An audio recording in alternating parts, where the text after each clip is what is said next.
Thanks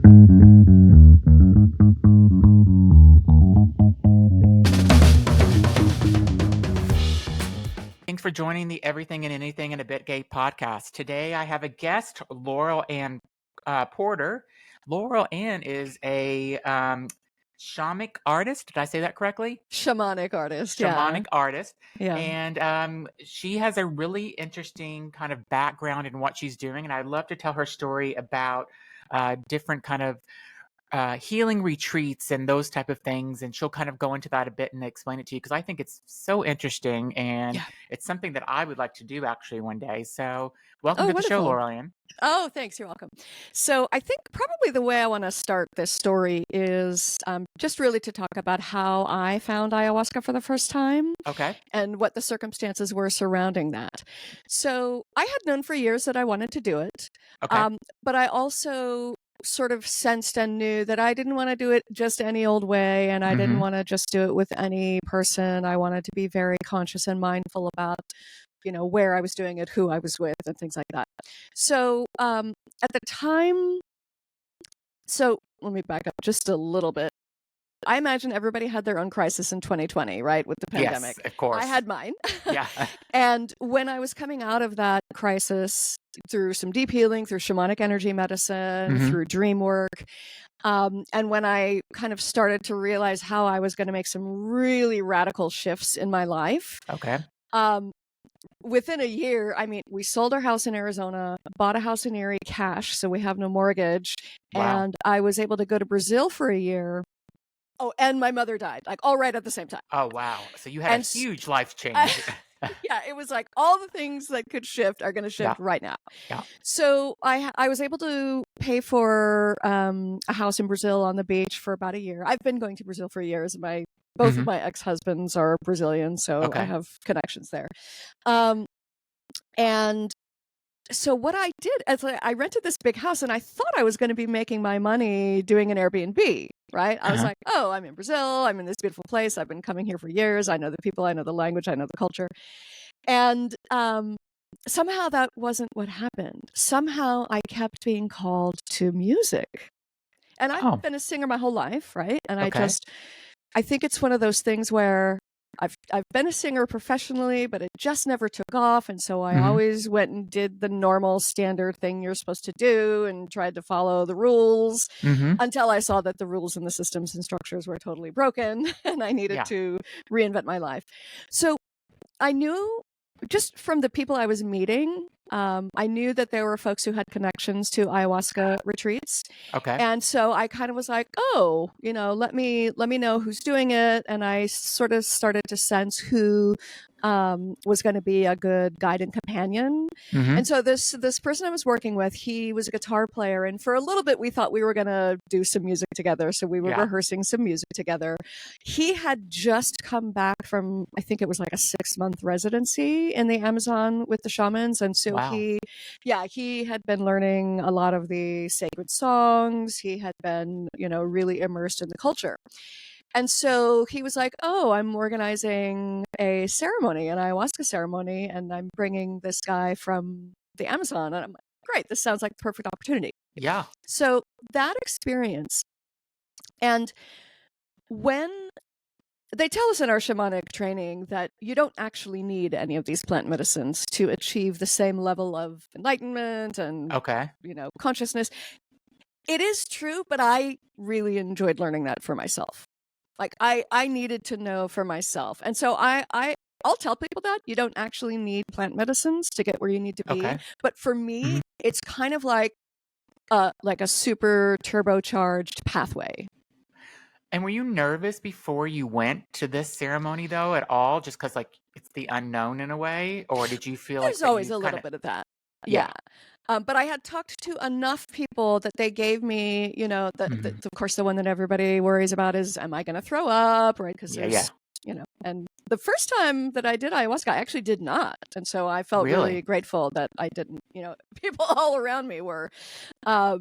But because I really don't like vomiting. It's just, I'll do anything I can to avoid it. But it is true that it is a plant that purges things that need to be purged. And so oftentimes that does include a physical purge, right? Yeah. Now, this That's particular actually an interesting way shaman, of looking at it. I never thought of it that way.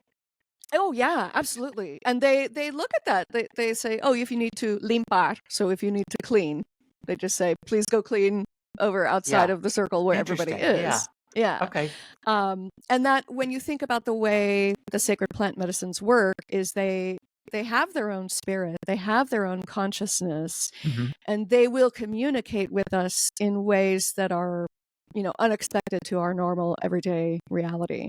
Hmm. Because for me, that first time, oh my goodness, the visions were just so spectacular. Can you give me an example of what it is? I think it's so Yeah. fascinating.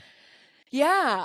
So what I interpret that I was experiencing, what I was sort of viewing or seeing or whatever, was, I mean, it was kind of like a great light show. I was seeing these just vibrant blue and green threads of light, and I really felt like I was looking at the ley lines of the universe. Oh.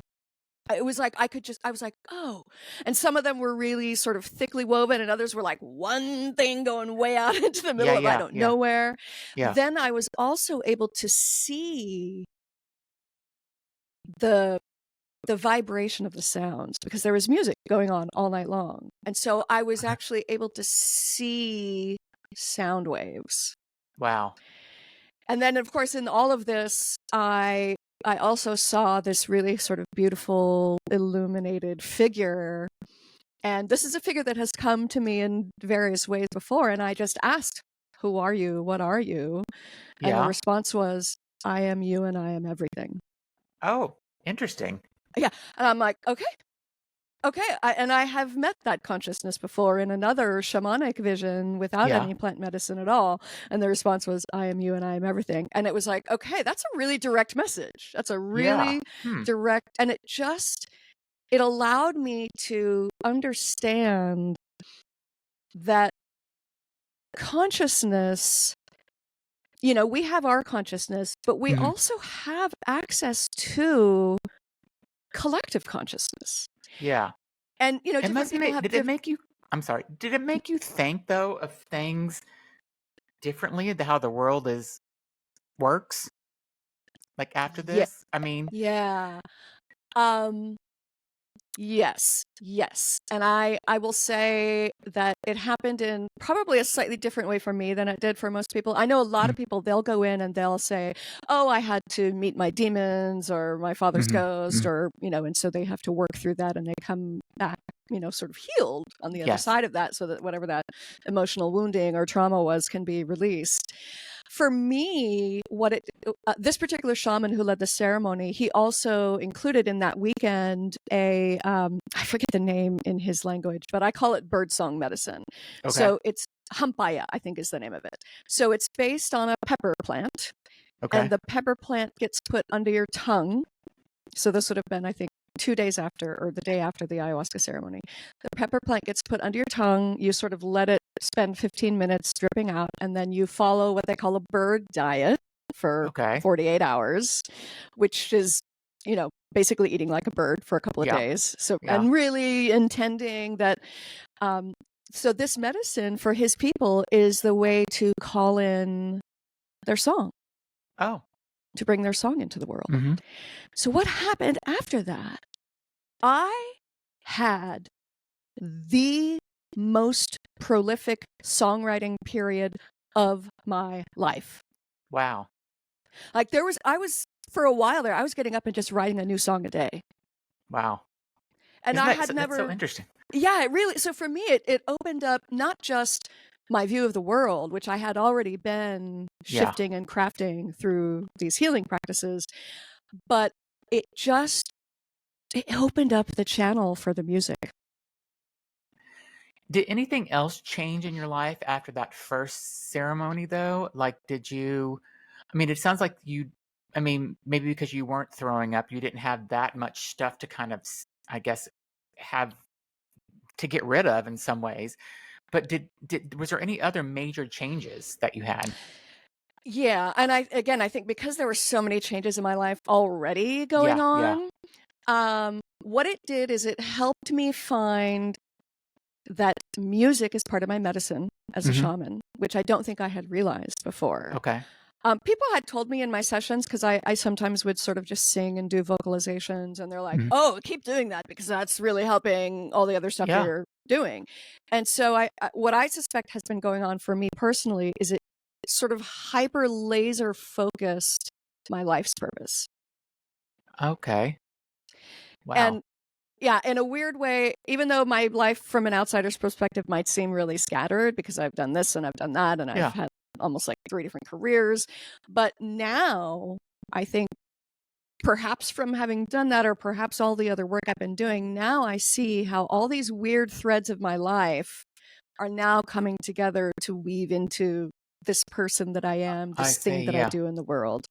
Yeah. So yeah, it's funny because the changes that happened to me were already ongoing when I did ayahuasca for the first time. And I did it, I think in total I've done it about 4 or 5 times, which for people who are true ayahuasqueros is not very much. But for me, who's a beginner. Does somebody usually do it then? If 4 or 5 times isn't, like, how often should it happen for someone to kind of feel healed or to continue feeling healed? That's a great question. And I think that depending on who you talk to, there's going to be different opinions about that. Okay. Like I encountered folks who were part of a community that they would just do ayahuasca every 2 weeks. Wow.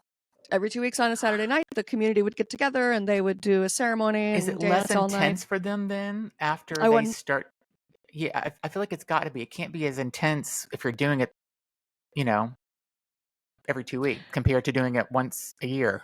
Right, exactly. That's a good question because the people that are leading the ceremony, they're also consuming the plant. I see. And so I think what they have to do is they have to get to the point where they can be in the journey so that they know where everybody else generally is going, but also be conscious and present enough that they can help people if they need it, support people if they need it, check in or do things like that. And so one of my friends who, because he spent, 6 months and so he's been training in this tradition, he's been a guardian for a while, and he's like, no matter what, you still have to just hold on tight, or they segura firme, they say, right? Like hold on tight because you really don't know where it's going to take you. Yeah. And the other thing is, I think the folks who are doing it on a more regular basis, like the indigenous people who cultivate this and they, Yeah. Well, my friend told me that when he was doing his residency, there was a week period where I think, maybe I'm misremembering, but I could have sworn he said that for 7 days, the only thing they could drink was the ayahuasca tea. Oh, wow. I'm like, I don't know, man. Yeah. I'm not sure if I can be away from reality for that long. Maybe, maybe it would be a really amazing experience, and maybe I'll do it someday. But for me, I like when my consciousness comes back in the morning and it just feels so clean and fresh. And usually we have a nice healthy breakfast together because most people that I know try to fast. It also helps reduce some of those symptoms. So I just love that whole for me, the community surrounding it is almost as valuable as the actual plant. Because everybody's there for the same reason in some aspects, right? And you're all on the same page and you all want to learn about it or have an experience. So I get that. Yeah. And the person that I did it with for the first time, and I just consider him just a special shaman. I think his medicine and his magic is quite profound for me personally. I think maybe because he's a musician and so am I, and so we have that really strong connection. And when he talks about it, he sometimes says, because this plant has a consciousness, it wants us to approach it with the right reverence. Okay. Which is why they don't say, I'm taking ayahuasca. They say, I'm consagrando, I'm consecrating ayahuasca. Okay. So it's like a very intentional ceremonial situation, because he said he knew someone who kind of just went into it as a, casual, let's just do this for fun kind of thing, and it wrecked their life for a little while, because the plant knows, if you're not taking me seriously, I'll teach you a lesson. Yeah. If you're not wanting to Yeah. learn the lesson this way, I'll give you one in a pretty hard way. Yeah. Going back to whenever you went to Brazil and you got this house, and you were kind of talking about you thought it was going to be an Airbnb, and it ended up not kind of being that. What happened there? Well, people just weren't paying the amount of money that I needed in order to pay the expenses, and so I just had the place to myself. Okay. And I ended up renting it to just some local people that were visiting, that, so I rented it for, unlike the cheap Brazilian real rate, as opposed to what an American tourist might pay. But what I realized is that it became this sort of haven.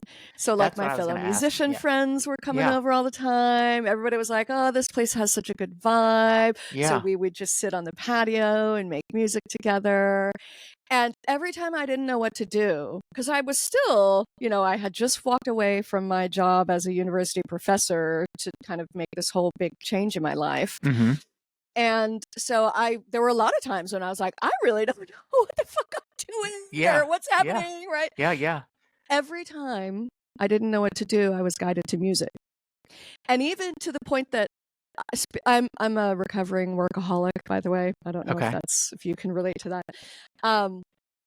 And I kept getting messages, don't do anything, just do nothing.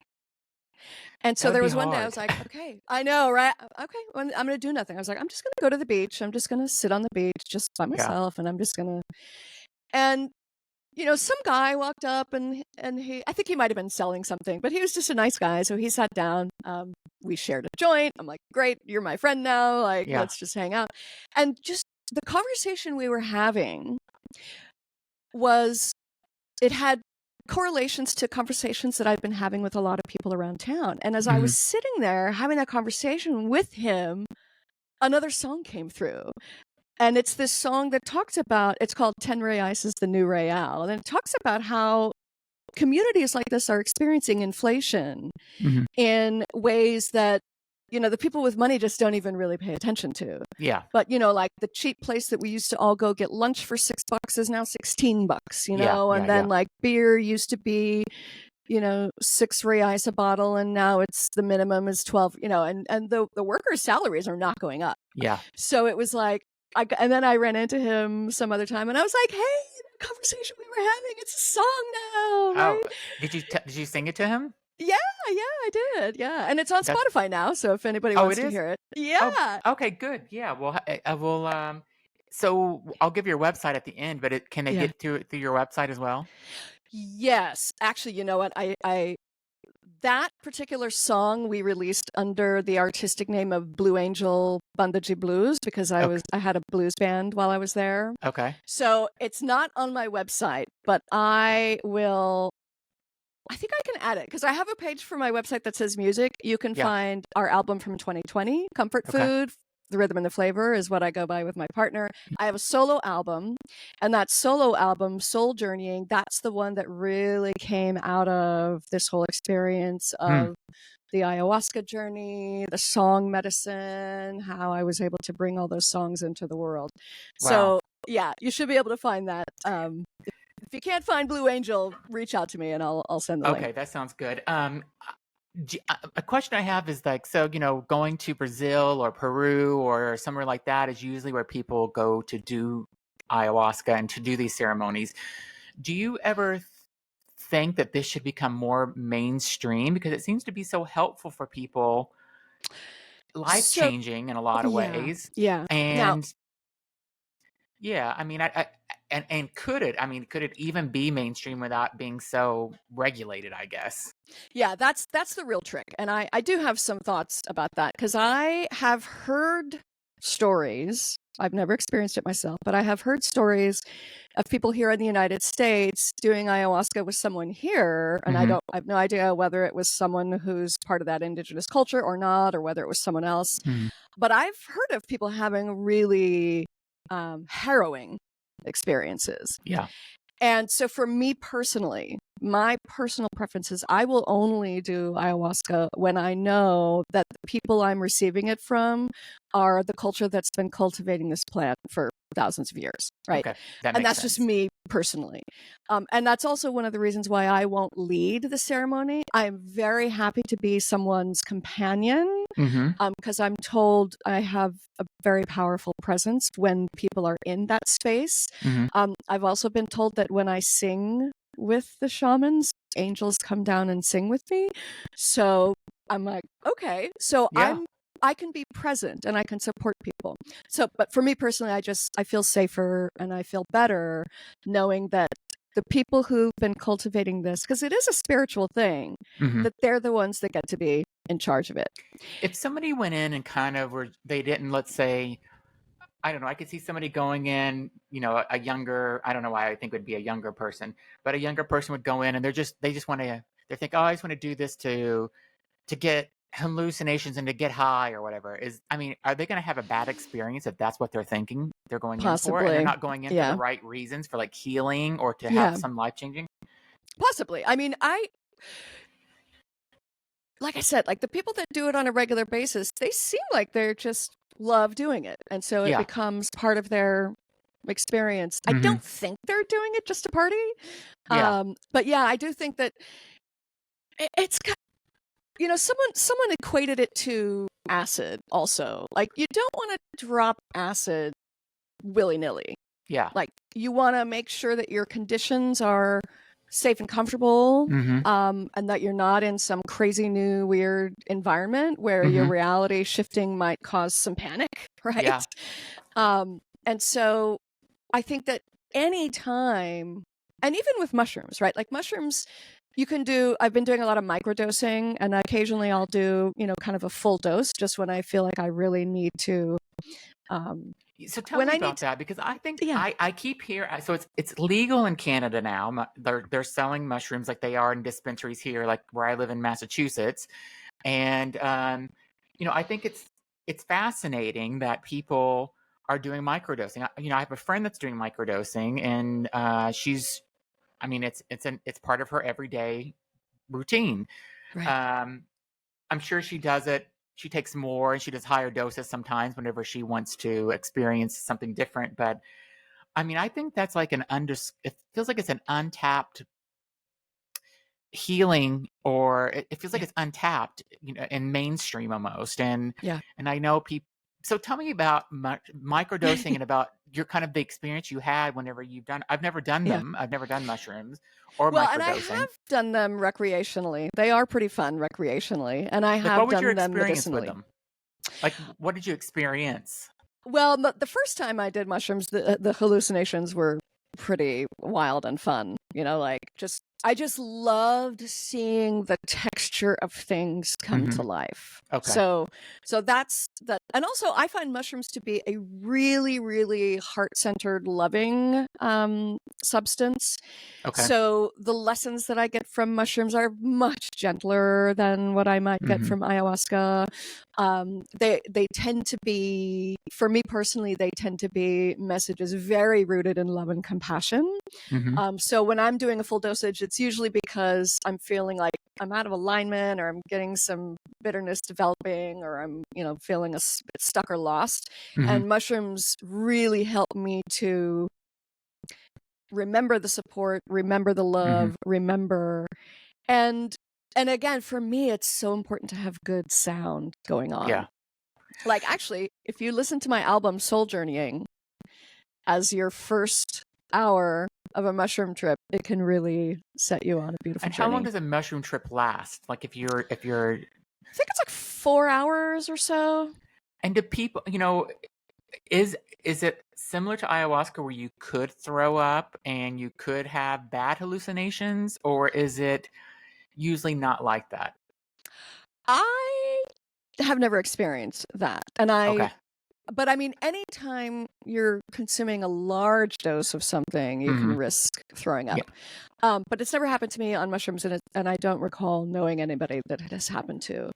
But it can be disorienting. Like it can be, especially if you're in a space where someone enters who's not doing the same journey, it can feel very, Yeah. jarring to have someone who's in that Hmm. reality energy while you're in, this sort of more elevated space. Yeah. I have a friend that did it. He went to this couple that's been doing it for decades in Arizona. And I think that it was like an 8 hour type of uh, ceremony or whatever. And they kind of started him out slow and Hmm. then went more into it. And he had a hallucination basically where he was up in space and his mother passed away and he was talking with his mother and kind of clearing things up that were that needed to be said in some ways, I Yeah. guess. Yeah. And he said it was life changing. And then he did it a second time with this same couple. Um, he said it was much more relaxed the second time. I guess maybe he didn't have so much stuff to clear out.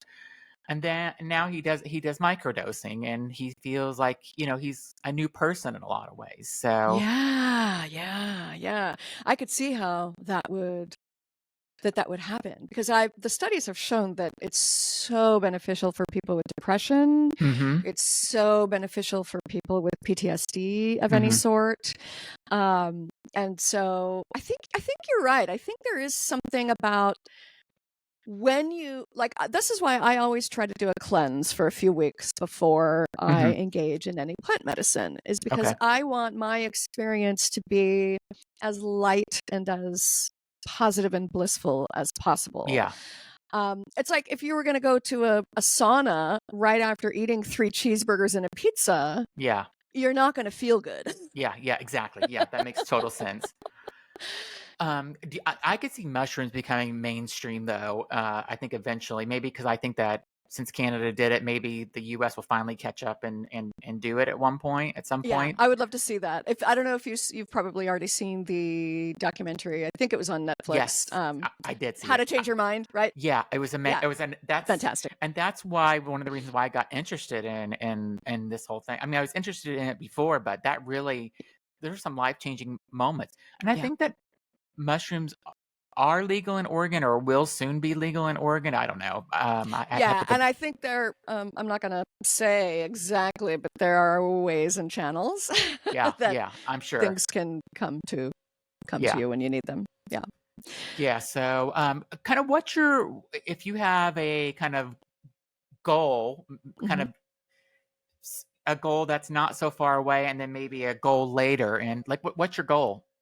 Like, do you want Let's to kind of see. continue writing the music and being part of these Oh, absolutely. ceremonies? Yeah, And yeah, so absolutely. tell me about that. Like, Yeah. what are you looking forward to?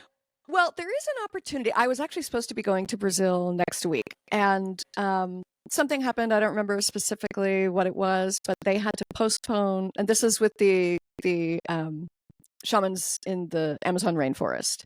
So they're postponing it until December. So my hope is that I can take a few people, 2 or 3 or 4 people, with me to this. I think they're doing a 10-day residency. Wow. And during that 10-day residency, there will be 3 ayahuasca ceremonies. And then they'll also, teach people the crafts and the Hmm. songs. And I think they usually offer sananga, which is an eye drop that helps open up your psychic vision. They usually offer, for folks who want it, kambo, which kambo is very specifically about cleaning and purging. And so if you're not into that, you might not want to do kambo. That's the frog Oh yes, yes. frog I read medicine. about that. Yeah. Yeah. So in this 10 days, totally disconnected from the internet, totally disconnected Hmm. from That's good. the Probably just on its grid. own. Yeah, exactly. So they're inviting people in. So if anybody wants to do that. And then my big dream is to have a network of arts-centered shamanic healing retreats. And so that Nice. may include plant medicines, but it doesn't have to include plant Yeah. medicines. It will include dream work. As I mentioned when I talked to you before, I do a lot of dream work. Yeah. So tell me about that. What is dream work exactly? So I have trained with dream tending with the Pacifica Graduate Institute. I just finished my level 2 certification, and I've trained with someone in Germany who does integral deep listening. Mm-hmm. And what these are tools and techniques for basically accessing and dialoguing with your dreams. Mm. And so what we do is we look at the dream images, we look at them as if they're alive with their own consciousness. And we engage with them and we listen to them. That's why Joseph Dillard's is integral deep listening. We learn to listen to what these voices are that are coming through our dreams. And we also learn to question them, because we don't necessarily have to believe everything that comes through our dreams. We can test it in our lives and see, oh, was that monkey in my dream right when he said I should eat more bananas? I'm just using that as a random explanation. I got you. But so for me, being able to tap into those dream images has been a huge support for me. We even call it creating like a sangha, creating a community of dream figures. We have like a dream council, so that if I run it, so when we look at a dream figure, let's say it's a nightmare figure, right? Okay. Let's say I have a nightmare figure that's this very like overbearing, violent, aggressive figure, and it scares me in my dreams, and I, run away from it. Well, oftentimes what happens when we stop and we're present with that image, it's trying to tell us something. Okay. And most of the time, what it's trying to tell us is we need a homeopathic dose of that scary image in our own lives. So what it might be is, if let's say I had an overbearing father, and let's say my father was yelling at me all the time, and maybe that's the image that comes through in the dream, it might mean that in my own life, I need to stand up for myself a little more. Oh, interesting. Yeah. Okay. Do you know what I mean? That makes sense. Yeah. And so when we go, oh, I don't want to become that. I don't want to be the mean, awful ogre person, but I do need just a tiny little dose just to be assertive and let people know, no, you can't walk all over me. So it's just a way of talking to the dreams, of understanding what their messages are, and then finding ways to integrate them into our lives. And if you think about it, that's important with ayahuasca as well, because you might have all these gorgeous visions, and you might have these experiences of, whatever, meeting your ancestors or whoever. That needs integration. Sometimes we don't know what the hell to do with all that information. Yeah. And so to be able to take all those images, I do it also for myself with shamanic images that come through, because spirit speaks to me in symbols. And so sometimes I'll be like, I don't know what the hell that means. And so I'll journey with it, I'll meditate on it, and then some message will come through. And so similarly, once we do these plant medicines, whether it's mushrooms or ayahuasca or whatever, it's important to have some kind of a practice that you can sit with whatever came through, know what it is, see what's yours, what you're supposed to take on, and what you need to let go, and then find a way to integrate that into your life. Okay, interesting. Yeah. Well, I think this is so interesting, and thank you so much for being on. If you would like to find out more, and I think listen to some of Laurelann's songs, her website is Laurelann Porters. Let me just spell that for you to make sure you're LAURELANN and then Porter, PORTER.com. Yep, that's right. Check out her website.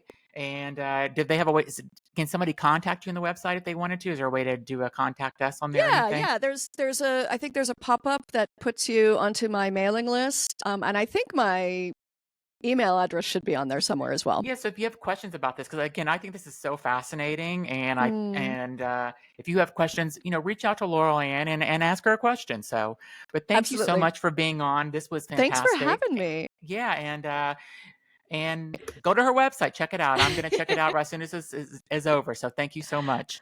Awesome. Thank you so much. Thanks everybody for listening. See you next week, and be sure to subscribe to the podcast on your favorite podcast platform. Thanks everybody.